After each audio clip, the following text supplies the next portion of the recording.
Salut tout le monde, Jeff Plante à l'appareil. Hey, ça fait longtemps qu'on s'est jasé. On est en plein été.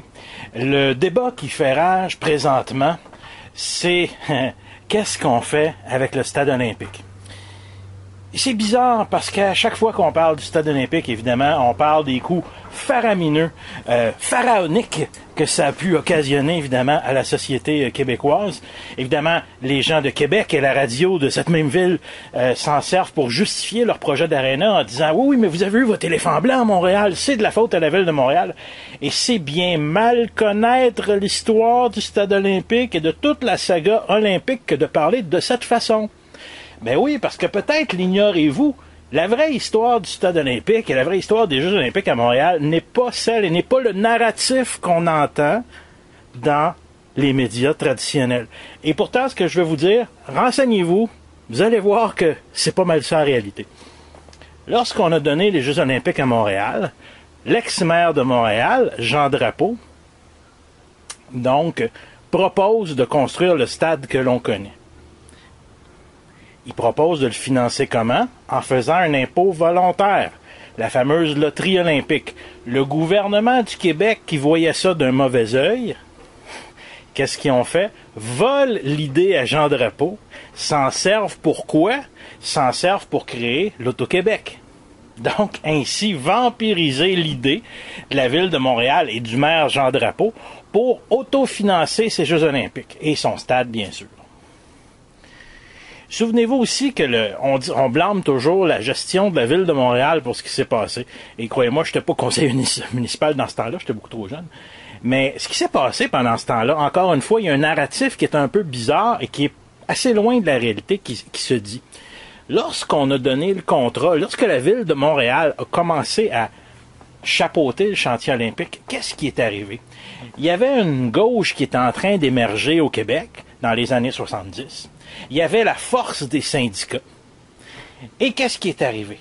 Tranquillement, Robert Bourassa, qui était en train de perdre un petit peu la main, et le PQ qui s'en venait, avait des cadeaux à faire aux syndicats. Qu'est-ce qu'ils ont fait? Ils ont volé, encore une fois, deuxième vol, ils ont volé le chantier olympique à la ville de Montréal, prétextant qu'on sait bien, oui, mais c'est pas vraiment, la ville n'est pas vraiment capable de piloter ça.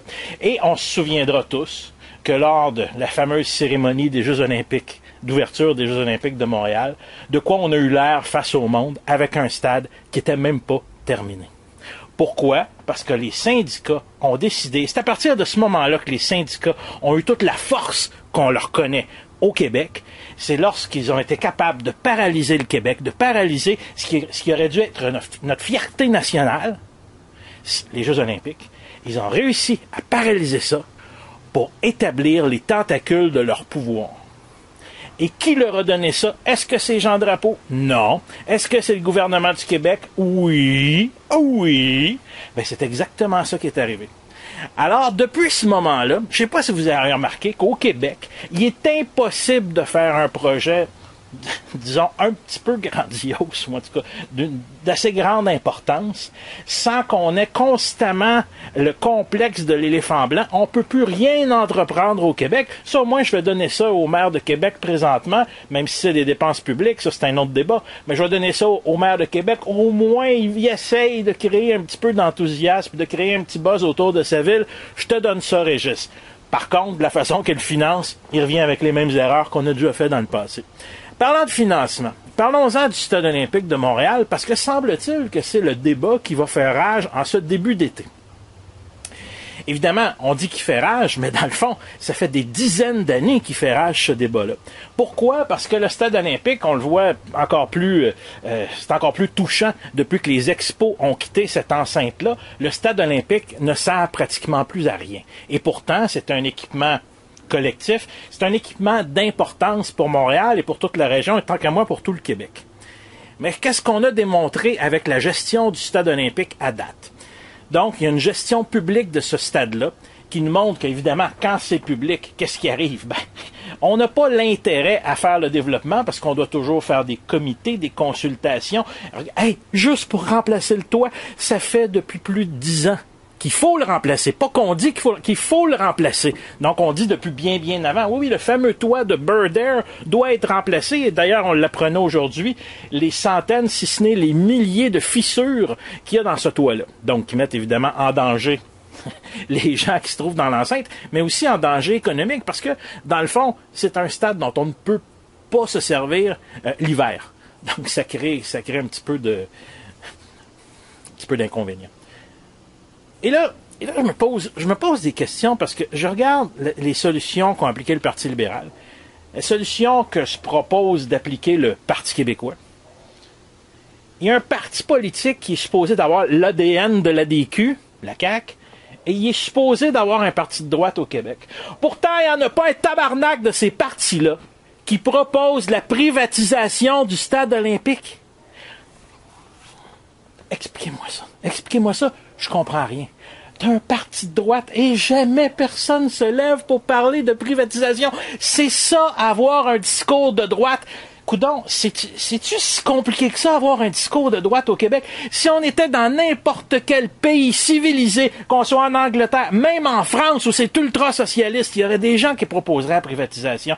Aux États-Unis, évidemment que ça serait de l'avant. Dans n'importe quel pays civilisé où il y a un parti conservateur, même au Canada anglais, on proposerait la privatisation. Je vous rappellerai que le Skydome, c'est privé. Ça a été payé avec l'argent des Québécois, mais ça, c'est un autre dossier.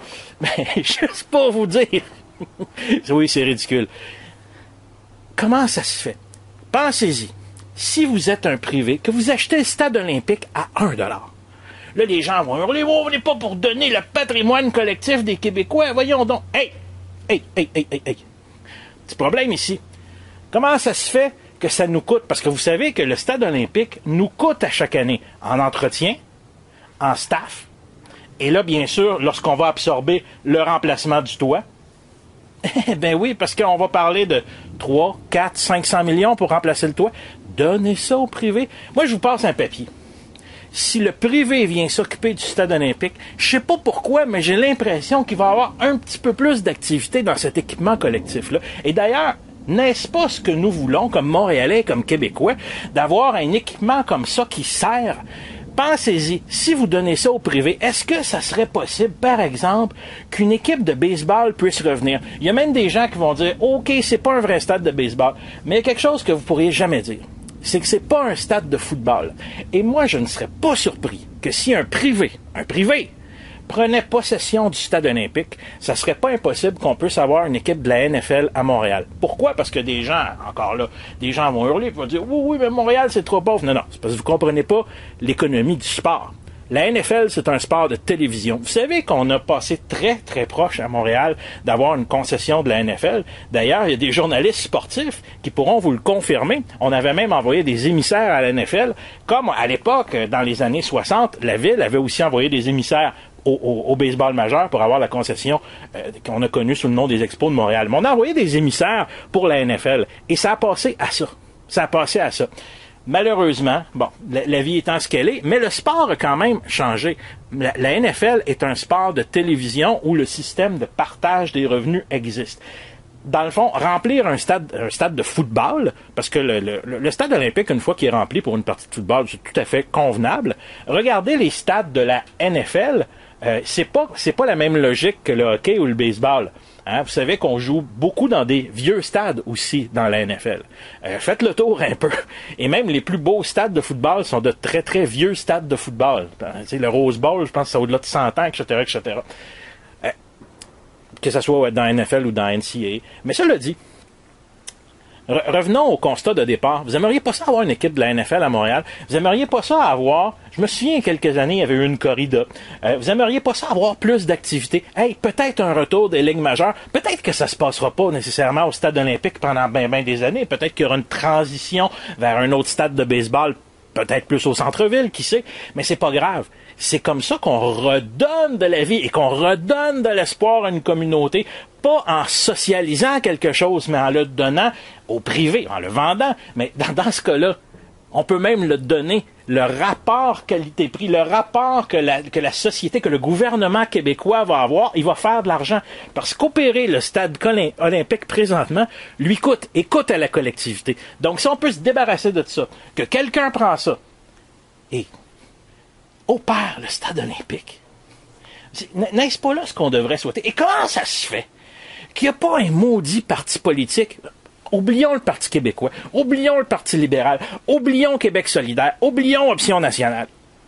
Mais comment ça se fait qu'il n'y a pas un parti politique, un avec l'ADN de l'ADQ et l'autre qui se dit de droite, qui propose ça? Mais où êtes-vous? Que faites-vous? C'est comme le débat de l'heure. Je comprends là que Montréal, c'est peut-être pas important pour vous, mais il me semble que c'est le cœur économique du Québec. Vous voulez parler d'économie au Parti conservateur du Québec? Je vais m'adresser directement à Adrien Pouliot, chef du Parti conservateur. Tu veux parler d'économie, Charlie? C'est le temps. Parle-en d'économie. On parle pas de droite sociale, on parle pas de religion, on parle d'un dossier économique. Vas-y, Charlie, vas-y, va au bat! Vous, qu'est-ce que vous en pensez?